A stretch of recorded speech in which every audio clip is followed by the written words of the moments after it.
கேட்கிறதற்கு தீவிரமாயும் பேசுகிறதற்கு பொறுமையாயும் கோபிக்கிறதற்கு தாமதமாயும் இருக்க கடவர்கள். யாக்கோபு 1:19 பின்பாகம். Hello children, welcome to VBS day 4. தலைப்பு என்ன தெரியுமா? பொறுமை உள்ளவன். கேட்கிறதற்கு தீவிரமாயும் பேசுகிறதற்கு பொறுமையாயும் கோபிக்கிறதற்கு தாமதமாயும் இருக்க கடவர்கள். யாக்கோபு 1:19. பொறுமைனா என்னது?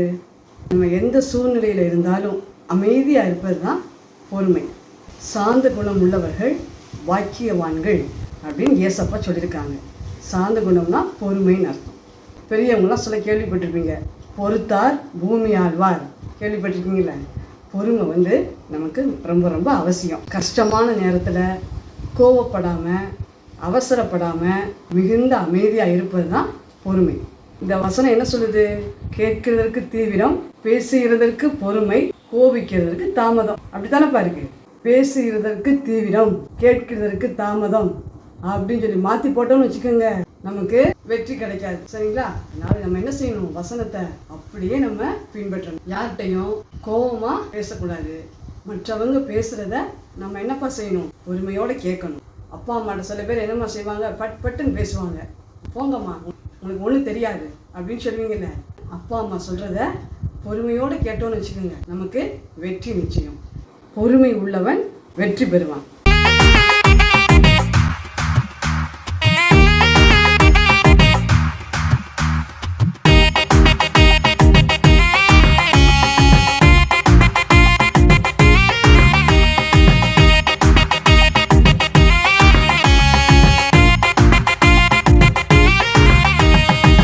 PPP PPP dum dum dum PPP PPP dum dum dum PPP.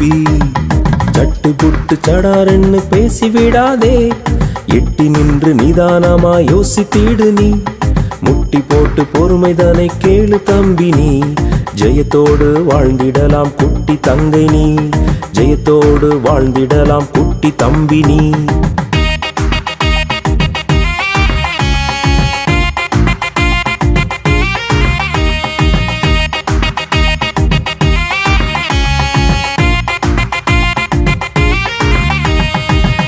போல பொறுமையாக இருந்திட வேண்டும். யார் என்ன சொன்னாலும் பொறுத்திட வேண்டும். அதுபோல நாமும் நல்ல வாழ்வு வாழ்ந்திட 2 மடங்கு ஆசீர்வாதம் பெற்றிடலாமே. 2 மடங்கு ஆசீர்வாதம் பெற்றிடலாமே. பிபிபி பிபிபி டும் டும் டும் பிபிபி பிபிபி டும் டும் டும் பிபிபி.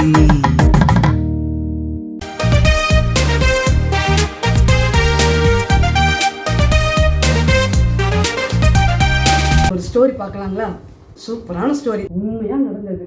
அது பார்க்கலாமா? Thomas Alva Edison. கேள்விப்பட்டிருக்கீங்களா? அவர் யாரு தெரியல. தாமஸ் ஆல்வா எடிசன் என்பவர் ஒரு பெரிய சயின்டிஸ்ட், விஞ்ஞானி. அமெரிக்க தேசத்துல ஓஹியோ அப்படிங்கிற இடத்துல 1847 பிறந்தார். அவங்க அம்மா என்னம்மா செஞ்சாங்க? அவர் பிறக்கும் போதே ரொம்ப ஸ்லோவாக தான் பிக்கப் பண்ணுவார்.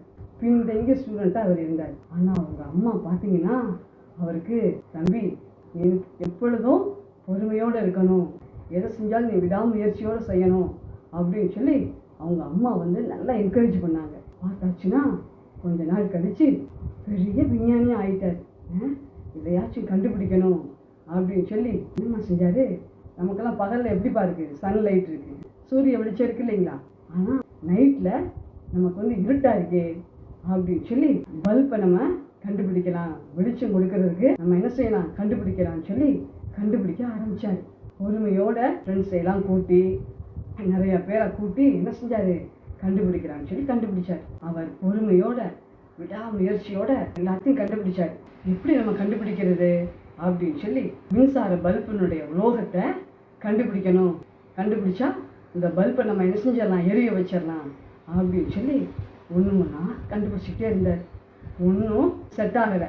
இப்படி பார்த்தீங்கன்னா ஒன்று கண்டுபிடிச்சி 1500க்கு மேலே அந்த உலோகத்தை கண்டுபிடிச்சார். எல்லாரும் சொன்னாங்க, ஏய் எடிசன், நீ இவ்வளவு கண்டுபிடிச்சிட்ட, 1500க்கு மேல உலோகத்தை நீ கண்டுபிடிச்சிருக்கிற, ஒன்றும் செட் ஆகலையே, ஒன்றும் எரிய மாட்டேங்குதே அப்படின்னு சொல்லி சொன்னாங்க. உடனே இந்த எடிசன் என்னப்பா சொன்னார் தெரியுங்களா? இல்லை, இந்த 1500 உலோகங்களும் எரியலைன்னு நான் கண்டுபிடிச்சிக்கேன், இந்த 1500 உலோகங்களும் எரியாது அப்படின்னு சொல்லி மிகுந்த பொறுமையோட பதில் சொன்னார். நம்மளாம் என்ன செய்வோம், கோவப்பட்டிருப்போம்ல. ஆனா அவரு மிகுந்த அமைதியோட பொறுமையோட சொன்னார்.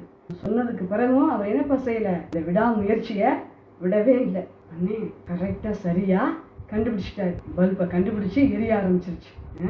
சரி, ஒரு பெரிய மீட்டிங்ல எல்லா விஞ்ஞானிகளுக்கு முன்னாடி, எல்லா சயின்டிஸ்டுக்கு முன்னாடி நம்ம என்ன செய்யலாம், அந்த பல்பை நம்ம எரிய வைக்கலாம்னு சொல்லி ஒரு ப்ரோக்ராம் ரெடி பண்ணார். எல்லாரும் வந்திருந்தாங்க, நிறைய சயின்டிஸ்ட்டு, அவங்க ஃப்ரெண்ட்ஸு, பீப்புளெலாம் வந்திருந்தாங்க.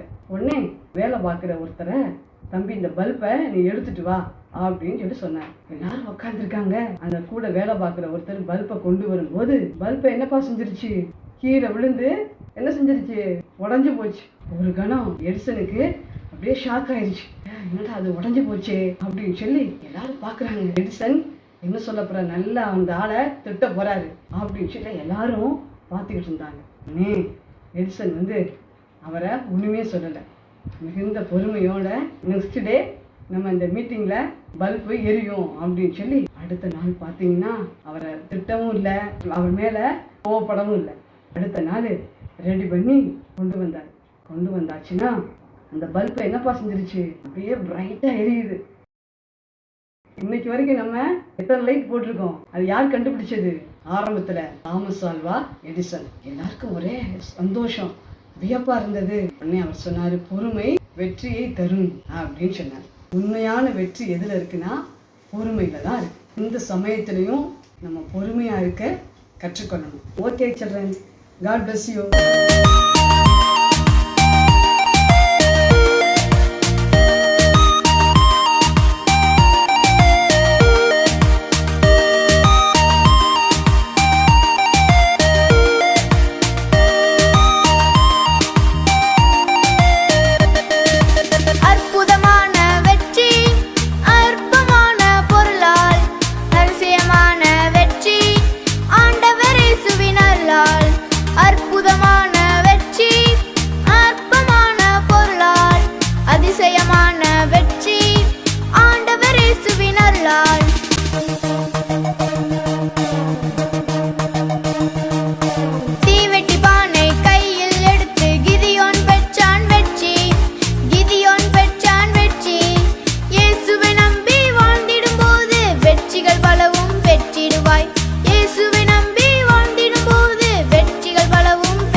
அற்புதமான வெற்றி, அற்பமான பொருளால் அதிசயமான